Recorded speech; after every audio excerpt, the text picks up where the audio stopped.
Bonjour, bonjour à toutes et tous. Je suis très heureux d'être de nouveau avec vous pour ce tirage des énergies de la semaine qui s'ouvre. Je finis de mélanger mon jeu de tarot de Rider-Waite et nous allons procéder au tirage. Prenez le temps de vous centrer et de laisser venir ce qui vous semble important. Quels sont les domaines de vos vies en ce moment où vous avez peut-être besoin de conseils, d'éclairage, de sagesse.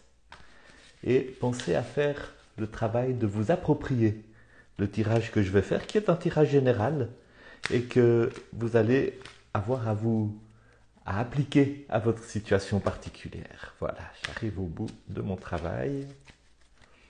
Je vais couper le jeu. Je suis dans un environnement un peu inhabituel, donc vous voyez un autre décor que celui dont vous avez l'habitude. Et je vais tirer la première carte de ce tirage des énergies de la semaine. La Lune. Voilà, qui est très intéressant parce que demain c'est une lune particulière. Je ne suis pas un grand expert en astrologie, mais c'est une lune assez auspicieuse qui nous attend. Et l'arcane majeur, la lune, est un arcane qui a une dimension très mystérieuse comme ça. C'est l'arcane 18. C'est un arcane qui arrive vraiment à la fin de la succession des arcanes majeurs. C'est un arcane qui vient quand on a déjà fait tout un chemin.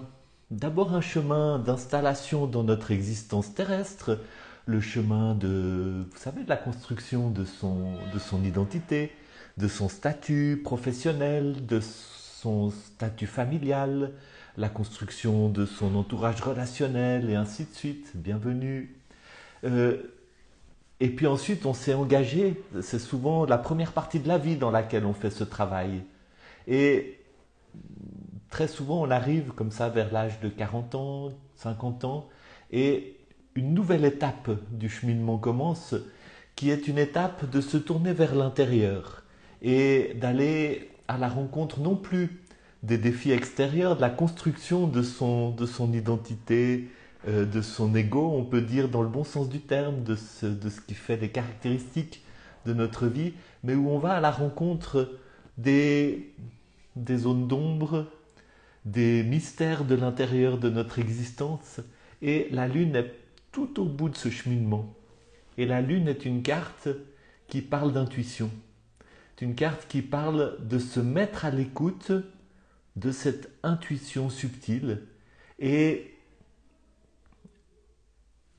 il y a une dimension un petit peu inquiétante dans la carte de la Lune. Vous voyez ce chien et ce loup, ou ces deux chiens qui hurlent à la Lune. Vous voyez cet animal un peu crustacé qui symbolise quelque chose de très primitif, de très primordial plutôt que primitif, qui monte des profondeurs de l'inconscient et qui vient comme ça attiré par ce rayonnement de la Lune. C'est pour ça que l'arcane majeure de la Lune a parfois une mauvaise réputation. Elle fait un peu peur, elle fait un peu peur des dimensions de folie, d'angoisse nocturne, etc. Mais l'arcane majeur, la Lune, a un message magnifique à apporter, c'est ouvrez-vous à l'intuition. Et pour que cette ouverture à l'intuition soit quelque chose qui vous porte en avant plutôt que quelque chose qui vous inquiète, effectivement, ça implique de donner de la place, de se mettre à l'écoute des parties de nous qui sont très primordiales, peut-être des blessures de l'enfant, peut-être des ombres, peut-être des domaines que nous avons pendant une partie de notre vie refoulés parce que nous ne savions pas quoi faire avec. La carte de la Lune nous invite à nous mettre à l'écoute de l'intuition et à faire la paix avec toutes les parties de nous qui sont stimulées par ces rayons lunaires qui inspirent, qui invitent à se tourner vers l'intérieur dans une démarche d'introspection et dans une démarche d'intégration de toutes les parties de nous-mêmes Donc c'est une carte qui a beaucoup de sens et qui promet, je dirais, une croissance personnelle et une croissance spirituelle, pour autant que nous la vivions dans cette intégration. Il n'y a rien de pire que de se tourner vers l'intuition en voulant mettre de côté, en refusant de faire face, en refusant de regarder en face avec courage des parties de nous qui sont enfouies. Parce qu'alors là, on entre dans les raccourcis. Et effectivement, on peut s'exposer à toutes sortes de comportements absurdes, irrationnels, euh, qui vont finalement pas tellement exprimer l'intuition. Vous savez, l'intuition, c'est se tourner vers l'intérieur et se relier à la sagesse intérieure.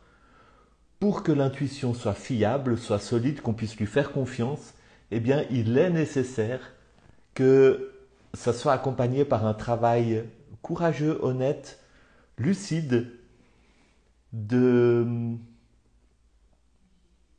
vraiment de regarder en face toutes les parties de notre être, de ne pas refouler certaines émotions, de ne pas étouffer certains souvenirs, de ne pas refuser de regarder en face certaines blessures du passé, certains traumatismes, certains complexes, parce que sinon, finalement, ce n'est pas notre sagesse intérieure qui va parler quand nous croyons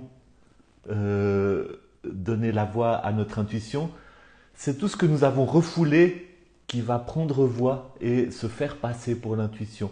Et là, ça nous conduit sur des chemins, effectivement, qui peuvent même se rapprocher de la folie. Mais une carte qui vous invite à vous ouvrir à l'intérieur, à ce qui monte des profondeurs de vous-même, dans une démarche de lucidité, d'intégration, d'embrasser courageusement toutes les parties de vous-même. Et c'est important de dire que parfois, nous avons profondément besoin d'être accompagnés, d'être aidés par quelqu'un pour faire ce travail. Moi, j'ai admis l'idée qu'une démarche de psychothérapie faisait à certains moments et fera encore à d'autres moments partie de ma vie parce que j'ai des fois besoin de quelqu'un qui m'aide à les regarder. Je vois plus clairement moi-même avec l'aide de quelqu'un qui a peut-être déjà fait un bout de chemin que je n'ai pas fait, qui peut m'apporter quelque chose dans ce domaine. Quelle est l'énergie sous-jacente à cette belle énergie de la Lune? Le 8 d'épée. C'est intéressant parce que c'est le même chiffre. Hein. La Lune, c'est l'arcane 18 qui marque on arrive au bout d'un chemin. Il y avait vraiment toute une maturité, tout un ensemble d'expériences qui sont déjà là avant et qui permettent à cet arcane de déployer ses effets. Le 8 d'épée, c'est aussi une carte où on arrive au bout d'un chemin. Au bout du chemin des épées, qui est un chemin de confrontation avec les différentes difficultés liées à cet élément de l'air qu'est l'épée, qui parle autant de nos pensées que de nos paroles. Le 8 d'épée, c'est une carte qui a une dimension inquiétante. C'est la carte qui parle de quelqu'un qui se retrouve à ne plus savoir comment faire par rapport à tout ce qui en lui cause souci, obsession, tourment intérieur. C'est peut-être quelqu'un qui est confronté à des problèmes qui lui semblent insolubles. Et pourtant, il y a un chemin ouvert. Il y a un chemin ouvert, il suffirait peut-être de quelques mouvements pour que ces liens tombent. Je vais lire le petit commentaire que j'ai dans mon précieux carnet de notes où je relève ce qui me frappe sur les arcanes. Ouais. Le 8 d'épée qui parle d'épuisement mental, qui parle de quelqu'un qui s'est un peu perdu, qui ne sait plus vraiment comment faire pour sortir de l'impasse. Et c'est une carte qui dit c'est le moment de lâcher prise. C'est le moment de lâcher prise, peut-être de chercher conseil et soutien, et puis aussi de trouver à la place de ce tourment lié aux pensées et aux paroles dont on ne sait plus quoi faire. On est celui qui est confronté au 8 d'épée, il ne sait plus comment s'en sortir par le raisonnement. Et il a besoin de trouver l'espace de paix à l'intérieur de lui-même par la méditation. Nous avons eu, avec quelques élèves hier matin, un atelier sur la méditation thérapeutique et c'était exactement ça. C'était comment trouver l'espace de paix à l'intérieur de soi pour se libérer de tous ces messages oppressants de notre critique intérieure qui tourne en rond tout le temps dans la tête. Et c'est une carte qui complète admirablement celle de l'arcane majeur de la Lune. Pour se mettre à l'écoute de l'intuition, il faut lâcher prise, il faut se libérer des tourments de nos raisonnements qui nous enferment, de nos angoisses qui nous enferment, de nos jugements sur nous-mêmes ou de notre vulnérabilité au jugement des autres qui nous enferment, trouver l'espace de paix intérieure qui ne se découvre que par la méditation et de cette manière-là, être capable de s'ouvrir à l'influence bienfaisante cette fois de la Lune qui nous aide à nous relier à notre sagesse intérieure grâce à l'ouverture à notre intuition. Et vers quoi est-ce que tout cela va nous mener? Quelle est l'énergie supérieure, la résultante que je tire en dessous du paquet? Et c'est le pendu, un autre arcane majeur qui a une dimension qui peut sembler un peu inquiétante, mais qui en même temps parle elle aussi de lâcher prise. Et je vais vous lire le commentaire parce que c'est ce qui va le mieux parler de cet arcane 12, le pendu. Lâcher prise, se laisser guider par le divin, par le grand mystère. C'est un appel à se laisser aller dans le flot de l'existence, le flot de l'univers, le flot du mystère, le flot divin. Un appel à s'abandonner. Et vous savez, on peut s'abandonner de deux manières. On peut lâcher prise pour deux raisons. On peut lâcher prise parce que vraiment on n'en peut plus, c'est trop. C'est le désespoir.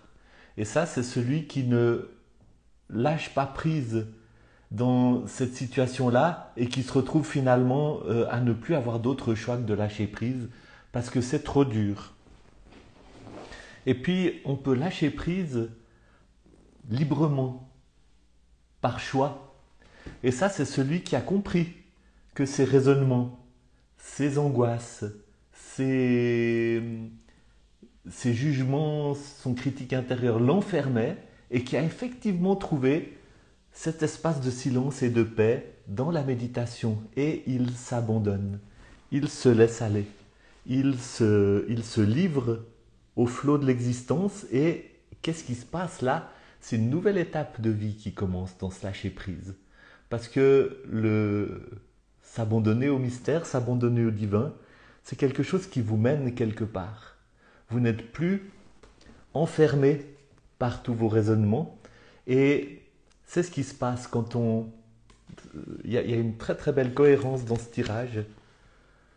Invitation à s'ouvrir à l'intuition. Cette ouverture à l'intuition ne peut se faire qu'en lâchant prise par rapport à tout un ensemble de raisonnements qui nous enferment, qui nous tourmentent, qui nous posent problème. Et peut-être que ça implique un travail de psychothérapie parce que les angoisses, c'est pas sur une base juste de décider qu'on s'en libère qu'elles vont passer. Il y a vraiment un travail de trouver la paix par rapport aux angoisses. Et bien sûr, la méditation vous y aide, mais peut-être que vous avez besoin de quelqu'un pour vous accompagner sur ce chemin. Et il va résulter de cela une capacité de vous abandonner au divin, de vous laisser aller dans le flot et d'entrer vraiment, alors ça j'en suis convaincu, dans une nouvelle étape de votre existence. Je vous remercie beaucoup pour votre attention et je vous souhaite tout le meilleur pour la suite de votre chemin et à dimanche prochain pour un nouveau tirage des énergies de la semaine.